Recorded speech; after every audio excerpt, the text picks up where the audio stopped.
Thank you very much, Noah. Good morning, good afternoon, good evening, wherever you are. For me, it's evening right now, and I welcome you all from my garden house um, in Monnikendam in the Netherlands. But before I will tell you who you will be listening to for the next 40 minutes, maybe 50 minutes, I like to share an image with you. Um, an image that was taken during a usability test at my office in Amsterdam. But let me describe the image before I show it. So imagine this. You see two men sitting behind a table. On the right, you see a young man looking at his mobile phone. He holds the phone in one hand, and in the other hand, he holds a matte piece of plastic. And he's looking through this piece of plastic at his phone. On the left, you see another man, and he is staring down, and it's not clear what he's looking at. And if you were able to zoom in a bit, you would see that there's something strange about his eyes. It looks like he has a visual impairment. So I'm bringing up the image now, and for everybody who sees it, I hope it described it properly for you. The man on the left is called Jeroen. And Jeroen has had a visual impairment since he was young. And at the start of this usability test, he asked me for a plastic insert cover. And I assumed it was to hold a document or something. But after the test, a colleague of mine showed me this image. And then it became all clear to me. Because what he was trying to do was give the designer an idea of how he experienced the designer's app. Now, this image perfectly illustrates what I want to talk about today. This talk is about better quality of life through apps, and specifically for people who are blind. And I think it's good to know that I'm not blind. So, how do you create something that is optimized for someone that experiences digital media in a totally different way than yourself? My name is Johan Huijkman. I'm an accessibility engineer working at Q42, a tech agency from the Netherlands with about 90 software engineers. And I work in Amsterdam most of the time. A short outline of what I'm going to talk about today. First, I want to talk about the current status of how blind people experience digital media right now. Then a few ways to gain a deeper understanding on how others experience your products in general. And finally, two cases where I've tried to create the best possible experience for people who are blind.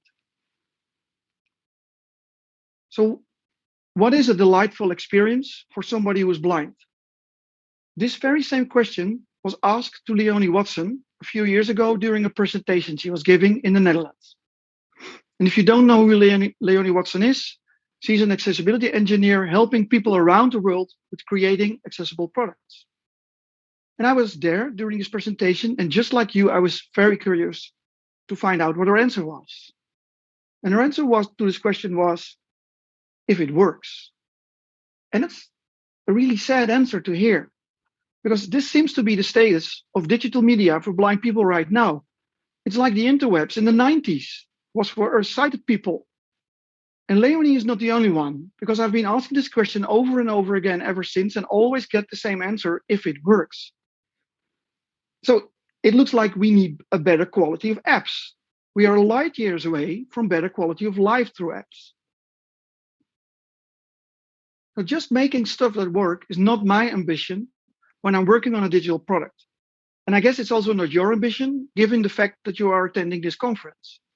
We want to do more. We want to create the best possible experience for everyone. I want to make awesome stuff for everyone. And I know it's not as easy as it sounds, because how do you create something awesome for someone if you do not know how this person is experiencing your product at all? I've been working in accessibility for almost 15 years now. So 15 years I've been trying to understand how other people are using what I was creating. And I failed a lot of times. I've created stuff that was not awesome, but just worked, sometimes even less. And I also have learned the hard way that accessibility is very often misunderstood.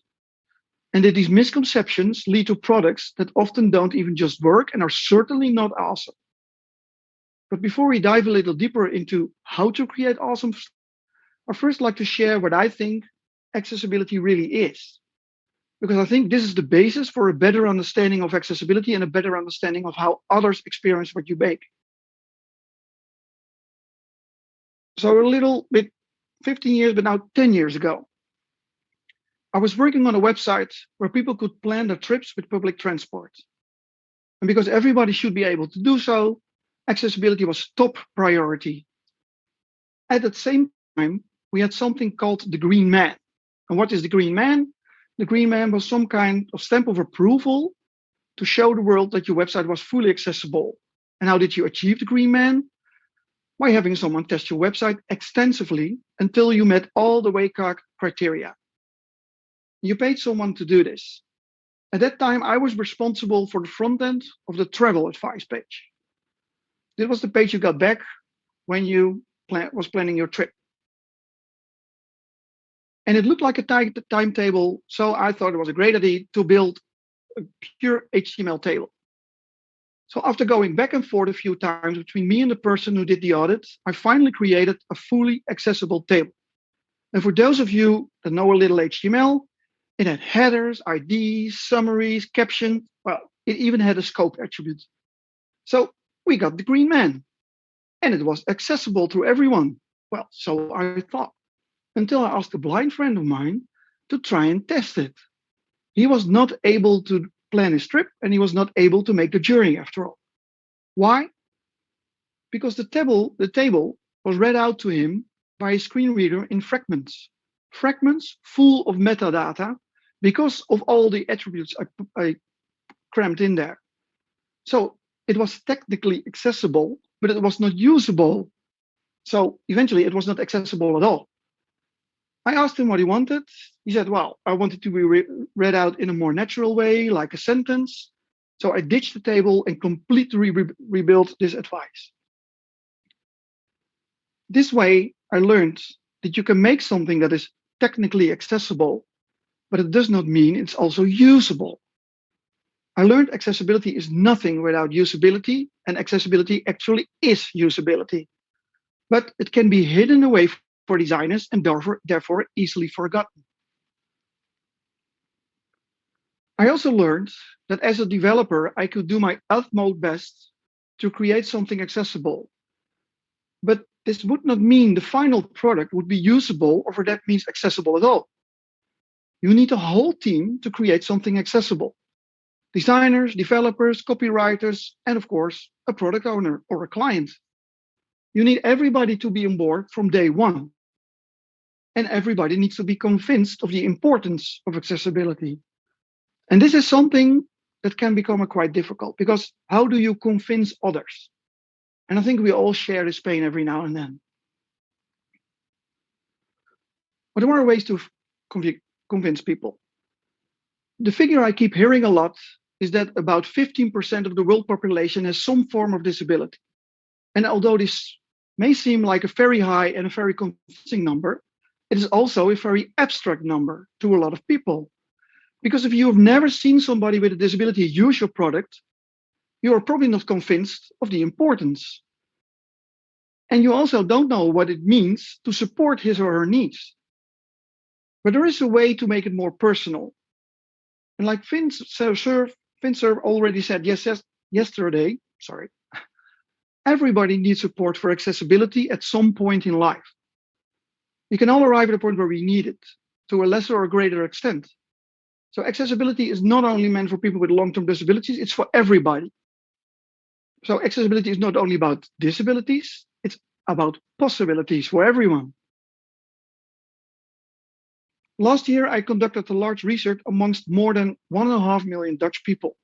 And the outcome of that research seems to support that statement. This slide shows the most striking results. On the left, the most striking number, 43%, so almost half of this 1.5 million people, use one or more accessibility settings on their phone. On the right of the slide, you see a list with the most commonly used settings. And I will share the URL for the website where you can find all these settings and more details about this research.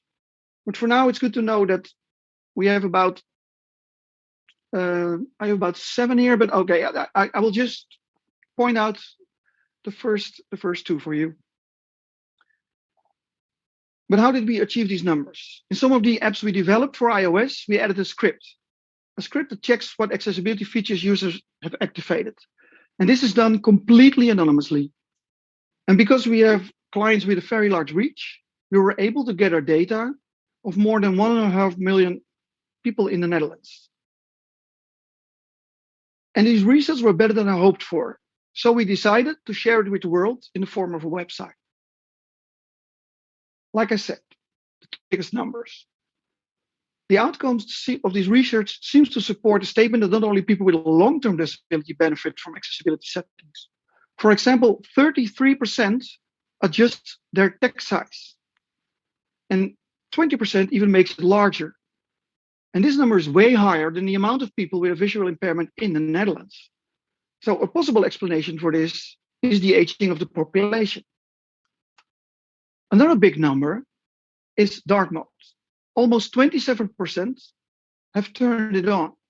And you may argue that dark mode is not an accessibility feature, but it is necessary. It's a necessary setting for people who are hypersensitive to light, had a lot of trouble concentrating, or for example, migraines. So to make it possible for all these people to enlarge their font and turn on dark mode, you must support this in your app. On iOS, it happens almost automatically, but not quite yet. You have to put in a little effort as a developer or a designer to achieve it. So seeing accessibility as usability and as a shared responsibility and something we all benefit from are, to me, the basic principles. They lay the foundation on which you can start creating awesome stuff for everyone. But to make it awesome, you need to understand the way in which other people experience your creation. What is the best possible experience if you don't know what it means to someone? So to get to the point of better quality of life through your app, you need to involve that specific someone in your process in as many ways as possible. But back to reality, while you're busy squashing bugs and meeting deadlines, it's very easy to forget who you are doing it for. That's why I've searched for ways to involve users and experts in our daily routines. And I'd like to share 3 different ways of involving them in our daily routines. And I like to call them rum, roast, and roger. And I'll also explain what they mean. First, rum. Rum stands for Real User Mornings. It's a kind of speed date with real users. 5 users are invited to test 5 products. And at our office, there are 5 tables, and behind each table sits a team.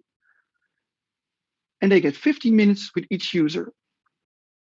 This is not my idea, it's an idea we lent from Dropbox, and we adapted it a little bit to our own needs. And like I told you before, I work at a tech agency, not a design agency. So we do not want to conduct full-blown usability tests, but we are always looking for ways to easily validate our choices. And RUM is just that. It is the perfect vehicle to test and validate concepts, ideas, prototypes, or specific flows against a specific group of users. RUM was, for example, the way where I learned about the importance of dark mode when we invited 6 people with a visual impairment over. And then roasts. Every now and then I invite an expert over to critique our work. And I've called this a roast. And why? Because for many people, especially for my colleagues, it's quite exciting when someone criticizes your work. But it should also be fun and it should be educational. So in addition to asking for criticism, we also want advice. How can we improve things? And in one of the first roasts, I invited Leonie Watson. And you see her on the slide. And she's at her office in Amsterdam. And then Roger. Roger, in the image I'm showing right now, you see a man standing next to a sculpture. And this man is Roger. Nowadays, he's a sculptor, but he has not always been a sculptor. He used to work for the Dutch government until he was diagnosed with macular degeneration about 10 years ago. And I met Roger while testing a virtual guideline for the blind in the Rijksmuseum in Amsterdam. And he was looking for ways to reshape his life. Now his vision was deteriorating. And he asked me, can I come over to your office every now and then and learn more about technology? And until we all had to go into lockdown, he came to our office every 2 weeks. And I introduced him to different project teams. And his presence alone is enough to remind everyone in the office that we also need to consider how he experiences our work. And in this way, he became our bi-weekly reminder of the importance of accessibility. So in order to understand how others experience your product, it is important that those others are there, that they are around when you are developing, designing, or imagining a new product. It can be that simple. But the proof of the pudding is in the eating, as they say in England. So I will show you some pudding. 2 products I've been working on lately, and 2 products where I've tried to make life a little easier for 2 specific groups with their own specific needs. First, SenseMod. But before I explain a little more about SenseMod, a small household announcement. I handed over this slide deck to DQ 2 weeks ago so that they could convert it into a nice accessible package. But while practicing this thought over and over again, I soon found out that I went a bit overboard with all the details I wanted to share. And it's a quite complex matter, what I'm going to tell you, because it's math.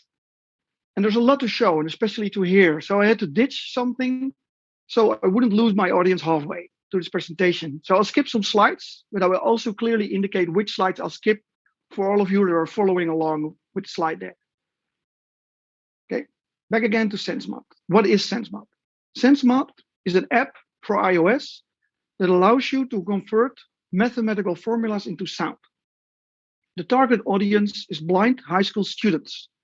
And SenseMod's goal is to make it possible for the students to interpret graphs just as quickly as the sighted friends at school can. But SenseMod is best if you hear it. So let's listen to a single formula and what it sounds like in SenseMod.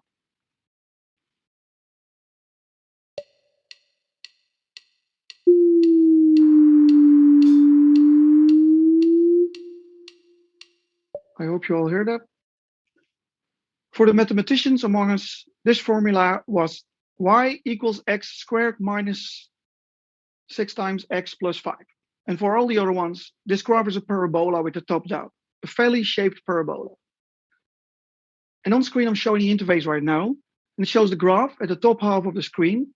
Below that is the formula, followed by some information about the axis, the step size and reach. Fear not, I will dive a little deeper into all of this later on. But SenseMod is best experienced with your ears. So I will walk you through parts of the interface while listening to it. But first, why did we create SenseMod? We created SenseMod together with Visio. Why did we do it? Because mathematics is not the easiest subject in school. It contains a lot of abstract concepts that are best explained with images. Well, that's exactly where the problem begins for a blind student. Because the subject of graphs is especially difficult to understand if you cannot see them. And there are solutions, tactile solutions, like swell paper and Tactiboard, but all these means take a long time to interpret.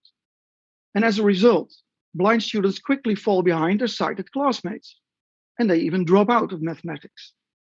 So these students should be able to recognize the shape of a graph just as quickly as their sighted fellow students in order to continue following math. And that's why Visio came up with the idea to try and change graphs into sound. What is Visio? Visio is the Dutch Expertise Center on Visual Impairments. They have about 3,000 employees, residential groups, schools, and experts on visual impairments. And with Visio, we had the chance of involving users in every possible way, not only by letting them test, but by making them part of the team. Visio gave us access to teachers and students. The teachers ensured that the didactic foundation was in order, and the students tested continuously what we were making. And they all assured me they needed this. But like I said, we also had some experts right in our team. On this slide, you see two guys. On the left, you see Jesse, and Jesse is an accessibility consultant. On the right, you see Lisa. Lisa is an application manager. Both are blind and both work for Visio, and they were continuously with us to monitor whatever we were making. So everything we did went past them, and they pushed us into unknown territories to create the best possible experience. I cannot say enough how important they were to this project. So thank you very much. If you're looking at this, thank you. A little more about SenseMod again, and a little more in detail. The idea for SenseMod arose a few years ago, and there was no application at that time that tried to solve this problem properly. Nowadays, the idea of turning a graph into sound is not new. Apple Stocks does it. Desmos does it. And if you don't know Desmos, Desmos is a website that offers a collection of online math tools. Also a graphing calculator that works with voiceover and where you can even listen to a graph. But we thought there was room for improvement by creating the best possible experience. And what do I mean by the best possible experience? Well, for example, because you will be listening to it every day, it needs to sound pleasant. But the sound you hear needs to be that good that you can clearly hear the subtle details of a graph. And as a user, you should be able to easily make adjustments to the sound in a way that suits you best. And you should be able to easily enter a formula with an input of your choice. So let's dive a little deeper into this app. I will walk you through a few of the features and the reason why they are there. And it's all about math. So I hope I haven't bored you already. Bear with me, please, because I like to walk you through it so you will understand that what may seem as a small detail to you may be a world of difference to someone else. Like I said, first we needed a pleasant sound. Math is already tough enough, so there's no reason to make it worse with an annoying sound that you have to listen to every day. Sound is also very subjective, but we've tried and tested to find a sound that was easy on the ears without losing too much of the information. And to give you an idea where we're coming from, listen to the same graph as I showed you in the beginning, but now in two different versions. First, the same graph as sounds on the website of Desmos, the website I talked about.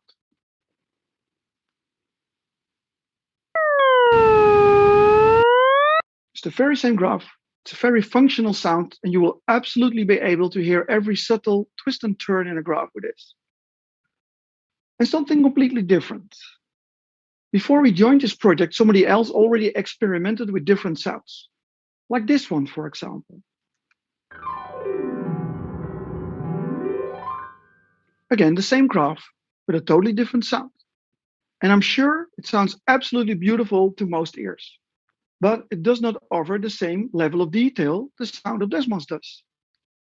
So there's a huge play field between these sounds. And we searched for something in between, and we ended up with what I let you listen to in the beginning, which was this.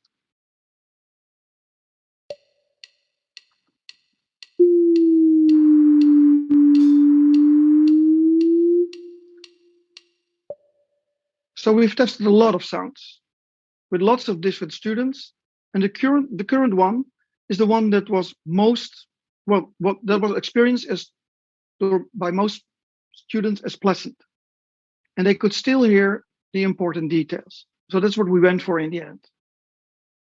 I will skip this slide 25, and go on and move on to the next one. A user should be able to easily make adjustments to the sound in a way that suits him or her best. And SenseMod offers different ways of making these adjustments. Well, have you ever heard a seasoned voiceover user using his iPhone? Because the speed of speech is cranked up so high that to me, it is impossible to understand what voiceover is trying to tell. And maybe for a lot of you, it's also like that, but not for the person who cranked up the speed. So different students, different needs, different speeds. And who are we to decide what is the best speed to listen to a graph? So that's one reason why there is the option to change the play speed. I will also skip this slide, slide 27, which shows two valley-shaped parabola, and move on to another sound. Let's listen to two graphs right after the parabola. First, we will listen, and then I will explain what you just heard. But try to imagine what you hear, and try to imagine what the forms of the graphs are like, what the formulas are like.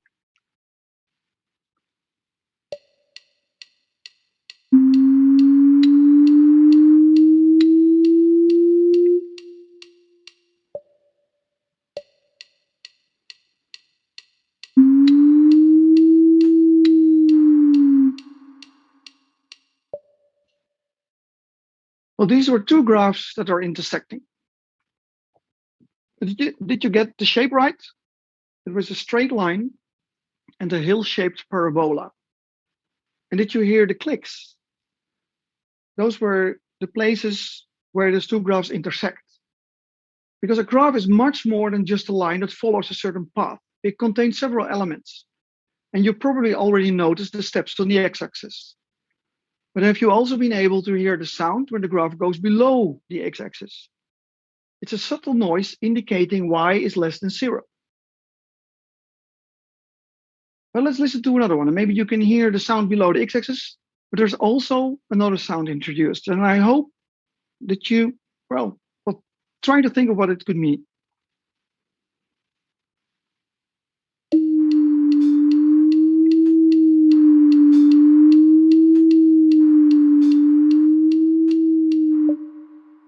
It's almost music, isn't it? Well, it's a sinus, so it's a kind of a wave going up and down and up and down, and on the top and on the bottom, you hear this tiny drum.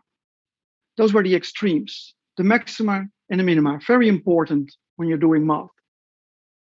But it can all get a bit overwhelming. But luckily, we have something. Well, let's listen and guess. I want to know if you know this one. Use the rotor to access steps on x-axis, maxima and minima, intersections between graphs, below the x-axis. Are you familiar with the voiceover rotor? Well, I was familiar with it. But the voiceover rotor is a power user functionality. That's what I was told. And the way it works is as follows. When voiceover is activated, you turn your fingers on the screen as if you were turning a dial. This is when voiceover rotor pops up and reads out all of its settings. And like I said, I was familiar with it, but I did not know you were able to customize it to the needs of your users.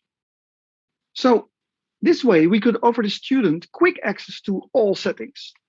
So with a complex graph, all these sounds can get a bit overwhelming, and a student should be able to disable each sound individually.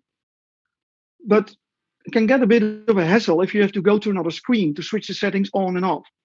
And VoiceOver Rotor offers this possibility at your fingertips, literally. I'll skip this slide also, showing two formula, slide 33. And I'll go over to the last feature I want to share with you. Have you ever tried to enter a mathematical formula with a regular keyboard? Well, if you did, it's a tedious job because it contains a lot of switching between the different layouts. And if you're not doing with VoiceOver, it's still a hell of a job. So we created our own custom version with everything you need in one keyboard. This one's specifically handy if you are used to touch typing, which a lot of VoiceOver users seem to be. So listen to this. X variable. X. Caret. 2. Hyphen. 6. X X. Plus. 5. Done. This was our own custom keyboard used with VoiceOver, and it goes in one straight line from start to end without switching or whatever. So With a lot of input from teachers, testing with students, experts pushing us into unknown territory, we were able to create an app that fits the purpose. It gives students a tool that makes it possible to have an idea of the shape of a graph in the same amount of time a sighted student does it. And we are not finished with SenseMath yet, because later this year we will be adding a library of all the graphs, or almost all the graphs, 95% if I'm correct, that are used in high school. And I hope this tool will add a little more quality to the lives of blind high school students. The last chapter in our presentation is about a totally different kind of project. Another project where we have tried to create the best possible experience for a very specific group of users. And, well, let's listen to something first. Welkom in het piratenverhaal.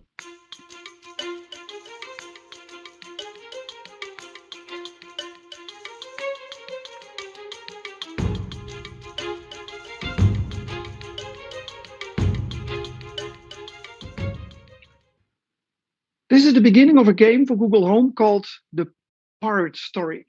And as you probably noticed, it's in Dutch. We released this a few weeks ago together with the Dream Team. And I will tell you later on what the Dream Team actually is. Because this game is part of a bigger project called Hey Google. I will not say it anymore after this, because somewhere in a home around the world, the device will be triggered spontaneously right now. So what is this project? Together with the Dream Team, we make a couple of games for the Google Home. And you just heard the intro for the first one.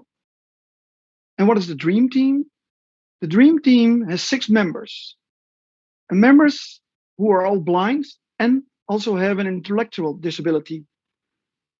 This means that they look like grown-ups, but they think like children. And this makes this project very different from anything that I've ever done before. So with SenseMath, it was somewhat possible to imagine what it's like to be a student struggling with mathematics. I can relate to that because I've been there, and I think a lot of us have. But with this specific group, it's a bit harder to imagine what they experience and how you can connect to this experience. But a few years ago, I interviewed Caron. Caron also has an intellectual disability. And he tried to explain to me how difficult it was for him to find something as simple as the garbage collection times for his neighborhood online. And what he told and showed me was not that complicated. It seemed pretty clear to me where he could find it and where he could find what he was looking for. But he couldn't figure it out. And he explained to me that what was clearly obvious to me was not at all obvious to him. So the obvious is not always obvious. Thank you, Caron. These were words I have kept in mind during this project. I'm used to working at a high pace, tight deadlines, doing as much as possible in the shortest amount of time. But that's not going to work with this project. Because the members of the Dream Team look like adults. And you quickly make the mistake of thinking that they can join you at the same pace. But in their mind, they're not adults. So we had to slow down. We had to explain a lot and in simple terms and take our time. In this image, you see 2 adult women. And between them sits a man wearing a mouth mask. The man in the middle is the caretaker at the residential group, and the 2 women on the outside are members of the Dream Team. And this photo was taken during an online workshop. Because of Corona, it's the only time I mention it, we had to do everything online, which was an extra challenge. But, well, we still had to get to know each other and trust each other. So we organized a few workshops online where we could get to know each other and get an idea if we had any shared interests. And during these workshops, we created a concept for our first game, Guess the Sound. What is Guess the Sound? It's a popular game on the Dutch radio. You hear a sound and you guess what it is. So it's a quick intermezzo. I want to play it very quickly so you have an idea. I took some sounds from the radio and, well, you have to guess what it is. Let's try. Can you guess this one?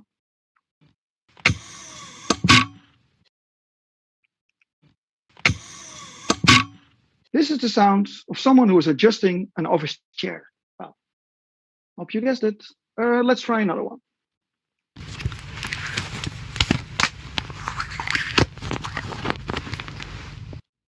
That's a strange one, isn't it? It's the sound of somebody putting on diving goggles. What the heck? Let's do one more and then I'll move on. Can you guess what this is? I'll do it again. Any idea? This was a mouse trap. But this sounds way different from what you just heard that we created in the beginning. Why? Well, during the first workshop, we played this guess the sound game together.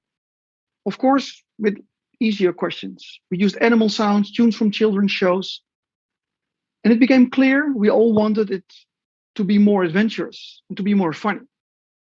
So during some other workshop, we listened to all sorts of things like music, TV shows, and sports games to get an idea what we all liked and what theme we would like to use for the first game. But it also became clear that there was a big difference between the Dream Team members in the level of thinking and the level of experience. This meant there was also a big difference in personal interest.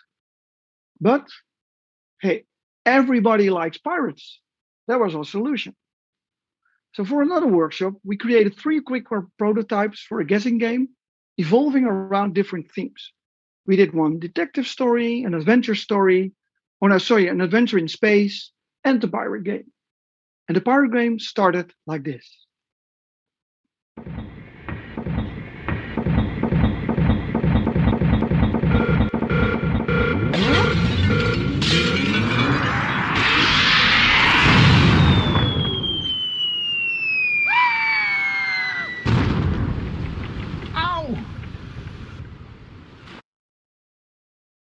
So this was the beginning of one of our prototypes. And when we tested our prototypes, also our assumptions were put to the test.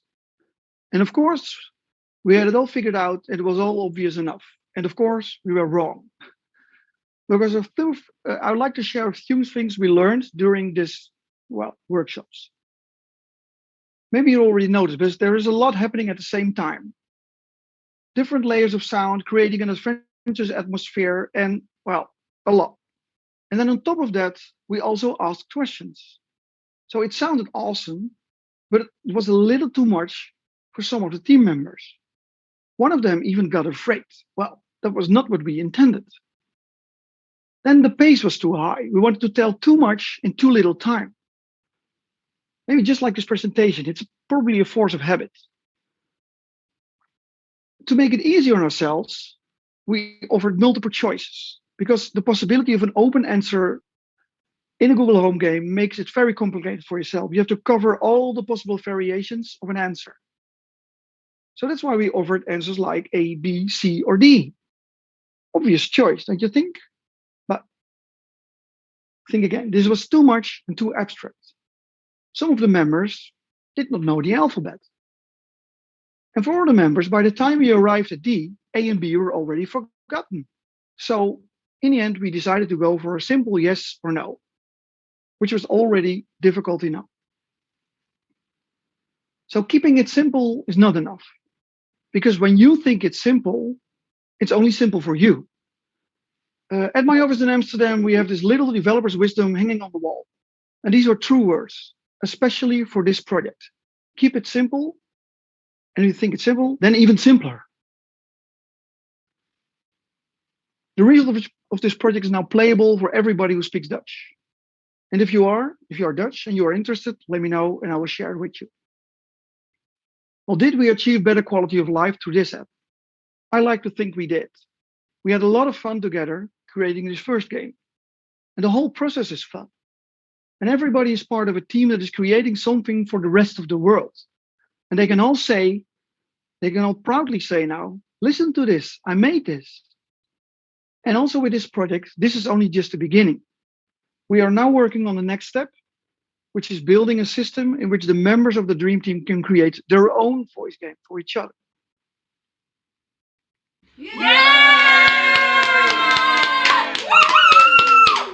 A shout out to you from the Dream Team. I like to finish just like I started, by describing an image. In this image, you see two people. On the right is you. On the left, someone else.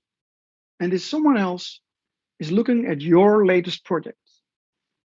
Is it a website? Is it an app? Maybe it's a game, maybe even a game for Google Home. I don't know. You yourself know best. But this person is clearly experiencing your latest project in a totally different way than you are. Maybe because of a long-term disability, maybe he or she broke her finger, or has an inflammation in the eye. I don't know. You yourself are thinking, how can I make this the best possible experience for this person? I don't have this image, but if you have it, please share it with me. I like to hear your stories and suggestions on how we can improve the quality of apps and thereby the quality of life for everyone. Thank you very much for bearing with me. That was all I had to say for today. If you have any questions, this is the time.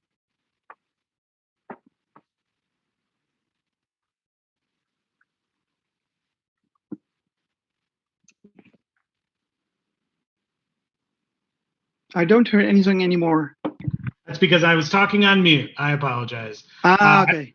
I was saying I really, really enjoyed your presentation. Thank you so much. I have a mathematics background, and your focus on kind of accessibility therein was extremely interesting. So as evidenced by that, we have a number of questions in the Q&A chat. So I'm just gonna kind of read those off for you. So from Anonymous, why does the automated voice sound nervous instead of confident? Is that intentional, or was my perception subjective? I think you mean the one with the keyboard. Yeah. Because I have no idea. No, it's not intentional. It was just it was a screen capture I did when I had on my voiceover. Maybe it was my choice for voiceover. I choose an English woman. I don't know why, but I like to listen to that. Sure. And the confirmation is the confirmation. So when you hit a certain key, it gives you back a confirmation. The confirmation always sounds a little shaky, like X. I don't know why. Yeah. I have no idea why that is. Interesting. Yeah, I agree with the perception. So it wasn't just you, Anonymous. Yeah. Next question. Can you suggest any resources to learn about data sonification? That is the data visualization through sound that you were demonstrating. I could do it myself, but if you, I have my details here, and just send me an email, and I have a bunch of colleagues that are glad to help you out. So if you give me your details via one of these channels that I'm offering right now, send me an email or tweet me, send me a tweet, whatever, and I will gladly look into that for you, and I can possibly give you something back. Okay, so it sounds like the resources are here in the presentation through email, Twitter, LinkedIn, or direct through his website. Fantastic. From Greg Weinstein, this is so fascinating. I wonder if you have thoughts about how culturally specific these sound techniques are. For instance, how they rely on a mental model of pitch as having height. I have no idea about that because we focused on Dutch students right now. But there are ideas of releasing this app in the rest of the world. Mm-hmm. And then this may become interesting and also something that we should definitely look into. Mm-hmm. So yeah, great idea, but I haven't looked into it yet. Yeah, interesting. Are rotor settings context sensitive to the app functionality? They are, because if you are in the, you only get offered these settings as soon as you are, well, the app has different screens. And what I just showed you was the motor of it all. It is where where you hear the graphs, and they are only offered when you are within a certain graph. And then you get all these options that are, for that context, like switching on and off the different sounds. So. Okay, thank you. Are there differences in teaching math, i.e. abstract visual concepts like graphs, to a student who was born blind versus a student who became blind later in life? Oh, wow. That's a good question. Yeah, I think it all, because a student who, but this is just something I'm thinking of right now, because when a student is born blind, he has no, I don't think he has any recollection of the form. all he has, of course, is learned to him by touch. And I actually had some students that had some a little bit of vision, for example, or students that became blind later on, and they still have ideas about the shapes, the shapes on paper. And I think this is a totally different way of experiencing it. And of course, it makes a difference when you are being taught, because you need different materials, or you can use different materials. Because if you, because you always have the recollection of the shape. So that makes a big difference, absolutely. This is an interesting question from another anonymous here. Sound can be ambiguous, right? And like Foley sound engineers in Hollywood train in complex ways to create sound illusions. You know, how do we understand a consistent sound language when sound can sometimes fool us? Oh wow, this is definitely a question for a colleague of mine who went lengths to create the sound and was always giving me these lectures on why something sounded like it sounded. And I'm sorry, I'm not this person who knows that much about sound. So again, if you, I like to get to give you the answers, but I have to ask my colleagues about this one. Well, it sounds like there was a request. Oh, sorry. No, there was a request from somebody. If we could put the contact slide back up on the stream. Somebody had requested to see that information. I don't know if that's possible from the production engineers. If not, I mean, the slides and the recording will be available after the fact. A final question that has come in: can shading and colors have sounds? How would we do sonification for shading and colors? Yeah, I've heard that one before, and again, I know it's possible because I've heard it, but I don't know. And there are people who are working on this and have great ideas about it, but I'm not that person, so I don't know how this should work, but I know it can work, and that's all I can give to you. Sorry. Okay, no, yeah, and it sounds like. But also for the person who was looking for my contact details, if you haven't been able to put the slide up, it's very easy. It's my first name, Johan, at q42.nl or .com. Both works. So maybe that helps. Sure. Yeah, and like I said, it'll be available after the fact. So people who have some of these questions and want to get at some of your colleagues, pick their brains a little bit, they can. Yeah. And please do, because I know they want to share this information. They like to talk about it. So. Excellent. Well, we are right up at time. So Johan, I'd love to just thank you so much for your time, and thanks everybody for attending and the engagement and the questions. These have been really, really great. Again, I'm Noah Mashny with DQ, and just thank everybody for their time. So enjoy the rest of your AXCON, everybody.